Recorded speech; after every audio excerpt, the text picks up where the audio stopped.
આતંકવાદ સામે એટલે કે આમ તો પાકિસ્તાન સામે ભારત હવે નિર્ણાયક લડાઈ લડવાનો સમય આવી ગયો છે. ઉરી, પુલવામા, પછી હવે Pahalgam air strike, surgical strike Bharat કરી ચૂક્યું છે.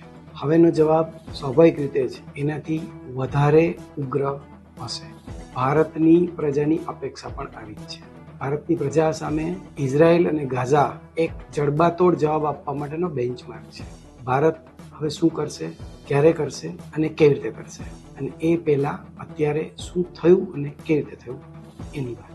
નમસ્કાર. કાશ્મીરમાં 370મી કલમ હટી ગઈ પછી બધું સબ સલામત છે એક પ્રકારનો નેરેટિવ ક્રિએટ થયો. લગભગ છેલ્લા વર્ષમાં 2.25 કરોડ કરતાં વધારે ટુરિસ્ટ ગયા. આતંકવાદીઓ એક ચોક્કસ સમયની રાહ જોતા હતા. પાકિસ્તાન એક યોગ્ય તક અને સમયની રાહ જોતું હતું એવું કહી શકાય.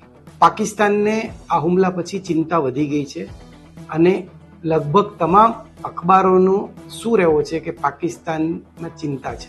જમ્મુ અને કાશ્મીરને અલગ પાડતું એક પર્વતમાળા છે પીર પંજાલ. આ આતંકીઓ માટે સ્વર્ગ છે. ઊંચા પહાડો અને ગાઢ જંગલોથી આર્મીને ચાલીને જવામાં પણ તકલીફ પડે. પહાડોની ગુફાઓ આતંકીઓને રહેવાના ઠેકાણા બને છે. પહાડોમાં નાના નાના ગામડા અને વસાહતો છે. એમાં આતંકીઓ પશુ ચરાવનારા બની રહેવા લાગે તો પણ કોઈને ખબર ના પડે.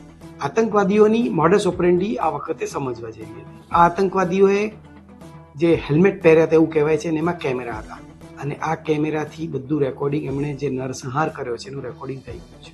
આર્મી જેવા ડ્રેસ પહેર્યા જેથી કરીને લોકો ભરોસો કરે, લોકો એવું માની લે કે આપણી સુરક્ષા માટે ઉભેલા લોકો છે. રેસ્ક્યુમાં વાર લાગે એટલા માટે બેસરણ ઘાટી પસંદ કરી જે મુખ્ય શહેરોથી દૂર છે. હુમલાનો સમય એ પણ બહુ સ્ટ્રેટેજી પૂર્વક નક્કી થયો. બિલ ક્લિન્ટનની મુલાકાત સમયે આવો હુમલો. આખો વિડિયો જોવા માટે ડાઉનલોડ કરો દિવ્ય ભાસ્કર એપ.